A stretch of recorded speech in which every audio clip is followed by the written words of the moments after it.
Welcome to the Creative Plane Podcast Network. Join us as we review our favorite RPGs, collectible card games, MMOs, video games, PC games, and bring up interesting topics and things that we'd like to share with everyone.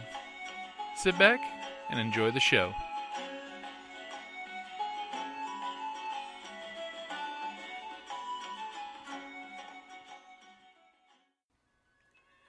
Hi, this is Kelly, aka Trixie from Ragnarok and Roll, a Scion to Ragnarok story, and Tilda Wimblewick from D&D Journey of the 5th Edition. First off, I would just like to say thank you to everyone for listening to our varied adventures, as well as for rating us on iTunes and RPGpodcast.com. If you haven't rated us yet, we would greatly appreciate it if you could. And if you're looking for more ways to support our efforts, we are now on Patreon, a great site where you can help us continue making more podcasts, as well as some special surprises for our patrons. If you can, please look us up at www.patreon.com/cppn. Every little bit helps. And again, thank you for listening. So, John, hi, my name's Jim from the Creative Plane Podcast Network. Hello, Jim. Awesome Delighted to to meet be you here. again. Thank you. So, Reckless Ambition. I mean, I love the cover art on the book. So, Thank you. That's a very special story there. Zenescope comic book artist Chris Ennett, E-H-N-O-T, and his inker, colorer David Delaney. They did the cover art for me. It's fantastic artwork. And they're doing another cover for me for my second book coming out next month. The second book is entitled Capricious Deities, The Medford Family Chronicles, Volume 2. I love that title. It's a great one. So, for folks that haven't read your first book yet, what's a good synopsis for it? My book is a fantasy swords and sorcery genre book based actually on my first edition Advanced Dungeons & Dragons campaign world. People ask me all the time, is it like Game of Thrones? And I say, no, I don't kill off all the characters. I actually have a couple of happy endings. So I do have many plot lines, and yes, some people do get killed. But I spent years developing the project, playing Dungeons & Dragons, growing up as a boy. Oh, and I actually, it was kind of funny, I actually gave up D&D back in 2007. And then in 2012, I started again. A friend of mine was going through my papers and found a short story that I wrote. And she fell in love with it, both she and her husband, Laura Thompson and Arthur Thompson. Laura fell in love with my short story, and she basically ordered me to write the book. She said it really should be finished. And, well, gosh, I moved out here to Phoenix, Arizona in 2013. And I got connected with Arizona Publishing, LLC. Patty Holstrom, the editor-in-chief there, and she picked up my book and loved it. And the first thing she said to me was, well, we'll have to cut the book in half. And I'm like, oh, no, half of my story will never come out. And then she's like, no, book 1, book 2. And I'm like, right. That's the beauty of an editor. So they will tell you this is too good for just one book. Right. You know, well, people ask me all the time, what's the hardest part about getting a book published? And you hit the nail on the head, Jim, the editing. Some people, when they have their manuscript, oh, it's perfect, every word is sacred, I poured my heart into this. And it's like, the hardest thing in the world is to turn that manuscript over to the editors for them to rewrite, shrink, make better, tighten, polish, more professional. That's the hardest part. It's scary. I mean, you're handing your baby over, and it's like, please be kind, be gentle. Right. And the funny part is, and this is this really strange part, I did not lose a single item of plot, story, or interesting tidbit about my world. In fact, I was able to include a lot more detail with the editor's help. And so it's a collaboration as opposed to shaving things out. Right, exactly. And like they showed me how to take like a whole page in my manuscript, shrink it down to like one paragraph. And I'm like, wow, that's great. It's all there, and all the meat and potatoes is still intact. And right, that's awesome. But that is the hardest part of publishing, as you said, turning your baby over to the editors for cutting up and tearing apart and rewriting. Oh, that's a tough one. I I have many characters in my book. My favorite character has to be the castle gardener, aged 87-year-old man named Dr. Andrew Newmell. He is the castle gardener and also the secret chief of the Palamaran Imperial Secret Service. And he's a true. He would say he's just a simple gardener searching after truth. Of course, he might torture and whip and destroy someone to get that truth. Or prune the weeds. Yeah, right. How you want to tie Is it. that character based off of you in any way? No. Actually, now, oddly enough, my main character is really my favorite character, modeled after, sadly, my 21-year-old nephew, who sadly took his own life. It's a very sad story. But Nicholas Armand, he's my handsome young fighter type in the Imperial Guard. And, of course, he's hopelessly in love with the Emperor's daughter. And would you believe it? The Archduchess, she doesn't want to marry the man her father wants her to. She falls in love with the guardsman. She has a mind. An independent woman? And she doesn't want to obey her father. Can you believe that? Anyway, well, that's just one of the plot lines. And the reason why I mentioned Dr. Andrew Newmell at all is he's modeled after several characters. The famous infamous Nishka from the Firefly series. Okay. And You played Tomas. and maybe we'll find the real you. Of course, plain and simple Garrick from Deep Space Nine, Andrew Robinson. Uh-huh. And yes, I have hundreds of characters mentioned, but I actually have 15 main characters with plots revolving around all of them. That's fantastic. And gosh, I don't want to give anything away. You better not. No spoilers, yeah. And the funny part is, people ask me all the time, how do you come up with your plots? And I'm like, well, I try to do realistic fantasy with realistic motivations. Guess what? If Lady Christina Medford, the daughter I mentioned earlier, if she's attracted to a handsome young guardsman, what's she going to do? She's going to try to lure him down to a nice quiet area and, hey, let's have fun. You know, I mean, Don't we all Do wish what that? teens do. I mean, it's and good heavens, people want money, people want status, power, Real moving motivation. up, real motivations. So it's relatable to... Right. Lord of the Rings is wonderful. It's fantastic. It's terrific. I grew up and I always loved Lord of the Rings. So very little sex in there. yeah. No one ever really considers money. I mean, okay, the Hobbit with the Smaug and the treasure, there you go. Yeah. There's the money. But in the rest of the Lord of the Rings, Everyone's loaded from the get-go. Right, So it's and- basically they're doing it for forgotten country. right.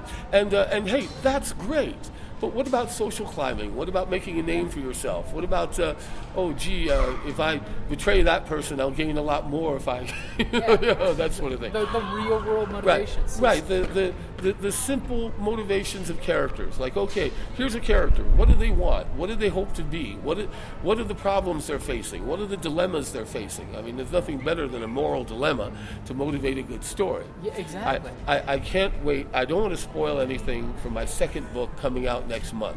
But I finally did it. I finally came up with my "I am your father" line for my second book. And without spoiling anything, I have one character confronting Nicholas Armand, my handsome character in the first book. And he basically says to him, I and my brother, we met your mother, and we found out later we both made love with her on the same weekend. So I am your father or your uncle. Take your pick. Half of that, because I feel like I lost a little bit of... All right. But yeah. There's a dry erase board, Mark. Right. You want to mark your moment. But that's my line for the second book. I am either your father or your uncle. Take your pick. Either way, it's good to have family. You know? You have family. And poor guy, of course, it's like... I don't want to spoil anything to the second book. I'm ready to spoil more.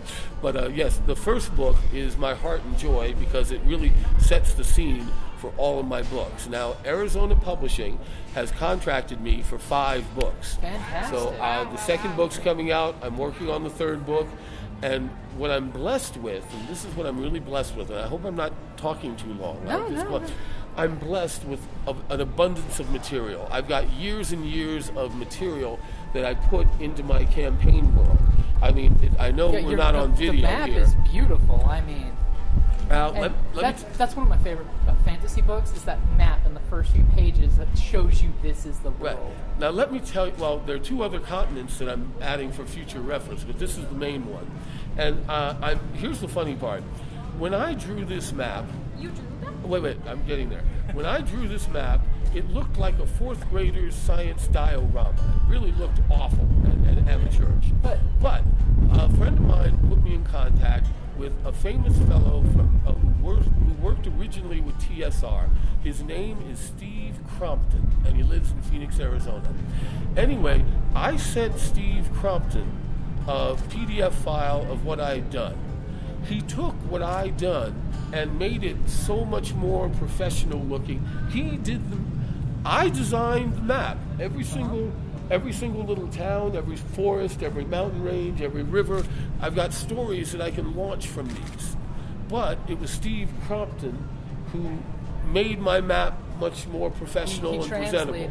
Yes. And I'm loving the fact that this is based on your D&D game, because like our podcast, it started out our D&D game. Now, everyone knows I'm originally from New Jersey.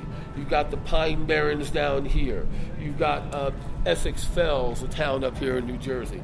You've got the Mullica River, which is in New Jersey. You've got the Ramapo Mountains in New Jersey.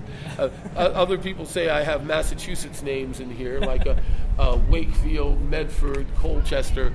And by the way, my characters in my book, they have sensible names. Okay, they might have interesting last names like Theosaur or Armand or other things, but the characters are easy to follow because they're first names. Nick, Thank you. Robert, Tom, Paul. It's not like this is Quixabala Sukasika, who's running through the wilds of Bika Baka Buka Baka Bika Baka Boo. It's not like exotically wild. And he's the 3rd guy that's name starts with the first basically syllable, so they all get muddied together, and you're like, okay, which one was this? Flip to the narrative at the beginning to get the whole breakdown. Right. Oh yeah, that's right. I'm not the only one. Yeah, Right. I'm the same way. That's why my fantasy characters, I was nicknaming the first 3 or 4 letters. Now, when you ask me who my main character is, there are really 3 lady characters in my book who I think the lady characters, Kate, I think the lady characters in my book steal the book. I think they steal the show. Well, how could they not? Yes, and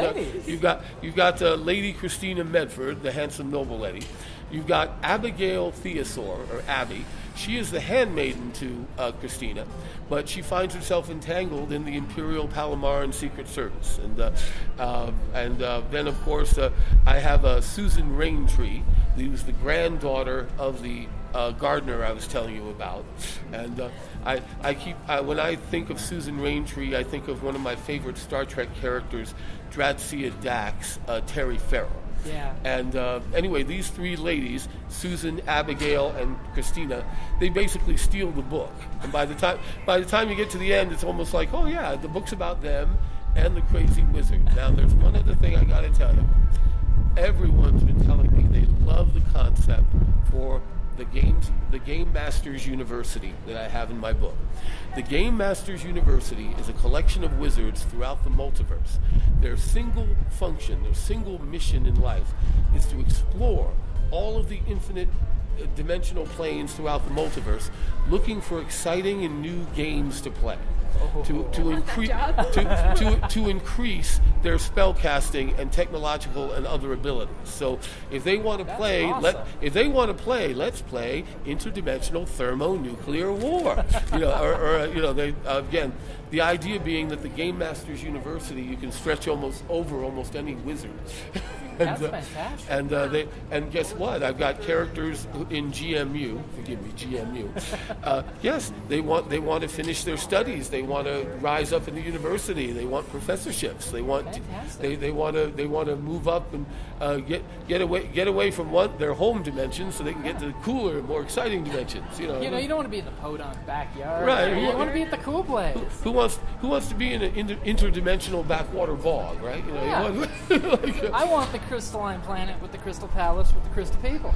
I think if we're doing it. Right. Drinking Crystal? I think I think I'd prefer Planet Platinum, but There you but, go. but yeah, but yeah, you know, but yeah. You sound super excited about it. Yeah. Oh, yes, I and can't wait to get into reading the first one. Well, Definitely. okay, you have to shut me up so I can answer questions, because otherwise I'll just go Well, you're on the about master. this all about. Well, so first I was going to give you my card because we're definitely going to talk again when the Okay. next book comes out because I definitely want to talk Well, in that one. let's talk about that. My Okay. second book is due out December 4th, just in time for Fan Fest in Phoenix, Arizona. Okay. What is Fan Fest? Okay, my dear friends, Jen and Matt Hinds, Hinds, they are the ones who run Phoenix Comic-Con every year. And Phoenix Comic-Con has been getting huge, 85,000 people last year. Now, Fan Fest in December, they're going to hate me for saying this, I think of it as a pacifier. You see, people can't wait a whole year for another Comic-Con You in can't. Phoenix. Well, who could? Yeah. So Fan Fest was created as the 6 month in between Phoenix Exactly. Comic-Con. It's the booster shot to get Right, you to exactly. Comic-Con. Right. So my second book will be ready for Fan Fest. That's That's fantastic. December 4th. That's less than a month from now. Yeah. I'm still doing final editing, but we'll get it done. Proud of you. That is so That is awesome. And what else can I say? I'm professionally, I'm a teacher and a fundraiser, but right now I'm in between jobs and assessing my options. making this rock. Yeah, this is a fantastic opportunity. You might get the most of. I really hope so. I'm looking for ways to market my books. I just got to get it out there. I just got people to realize what I've got. Yeah. When my first book came out, some statistics. Everyone likes statistics. My first book came out on May 23rd, Saturday. Yeah, May 23rd, last May. I've sold over 500 print copies of my book. Everybody who buys them, I get a lot of feedback. People calling me and online. Oh, I love this book. When's the sequel coming out? But I got to get to a larger audience. 500 books, Yeah. absolutely. By all means, I will get you all across the world as much as I can. Thank you. So on Facebook, you have earlier we were talking you had a Facebook. Oh, where Yes. can people find you on Facebook? Yes, I have several pages on Facebook. First, I have my own personal profile, John Paul Ried, R-I-E-D. Everybody misspells my last name. That's a German name. Now, for the company, I have Palomar and Adventures, LLC. It's a group on Facebook. Palomar, P-A-L-A-M-A-R-A-N, Adventures. Palomar and Adventures, LLC. That's where anyone can come and order my books, through my website, through Facebook. Now, in addition to that, I have another Facebook group entitled Reckless Ambitions. People who can go there and, let's talk about the characters. Let's talk about this. Oh, I like this. Finally, I haven't created it yet, but I'm going to create another Facebook group for my second book coming out. And that, again, Capricious Deities. Reckless Ambitions with an S. Someone told me there's a romance book with reckless ambition with no S. But the S is important. So but anyway, yeah. See, that's good. So that no one's giving spoilers on the second book for the folks in the first book Facebook. That's a good idea. And one other thing I'm very proud of with the first book that I was just incredibly lucky with. My world has so much detail that I'm told I can, in my book, I'm told I can set a scene effortlessly. Wow. Where people are reading, they're like, oh, he's stroking his iron gray mustache. Okay, that character has a mustache. Like that's where or they're standing in an inviting forest glade with a beautiful sunshine slipping through the trees.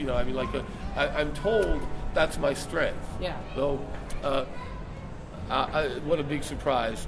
That's why I love Patty Holstrom and Arizona Publishing, because my greatest weakness is I'm a bit wordy. I have a lot of words to say, and I talk so much. easy It's to hard to get that imagine. track. I'm so quiet and so shy usually. It's hard to imagine me talking too much and writing too much. But with Patty Holstrom and her staff, they help me edit the books and really make them perfect. Do you have any final words or anything? Any shout outs for any friends or any new projects that your editor has coming out? Well, yes, our editor has a marvelous steampunk series. done by Michael Bradley. He has 2 steampunk books out, and a third one's coming out. We're trying to go to audiobooks. We're trying with over 100 books that she can draw upon. We're trying to get the audiobook market out. Audiobook is a great Yes. thing to get into. And Arizona Publishing, they do a lot more than just fantasy and steampunk. We actually have nonfiction books. We actually have fiction books, romance books, time travel books. We even have horror books. Their horror book series, Night Creeps and Night Creeps 2. I read them. They scared the devil out of me, and I'm a tough guy to scare. But last word, good heavens, Jim and Kate, I'm delighted to make new friends, and I'm very eager to make new friends out there in the gaming and fantasy community. Definitely. I challenge anyone to find a better backstory for my Dungeons and Dragons campaign anywhere. And I still run my first edition Advanced Dungeons and Dragons campaign every Monday night at That's 6 fantastic. p.m. at Imperial Outpost Games in Glendale, Arizona. And again, I'm very proud of what we do, and I'm delighted to meet both of you. And like I say, I'm just Delighted glad to to meet make. you. I'll give you a hug. I'm a hug person. Okay. Thank you very much. For Yeah, taking thank you. time. Now I Thank want you to get very married. Okay. No.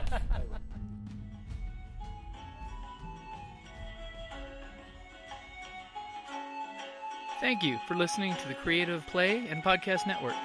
And feel free to enjoy our other shows, such as D&D Journey of the 5th Edition and Scion Ragnarok and Roll, a Scion hero to Ragnarok story. Thank you for listening.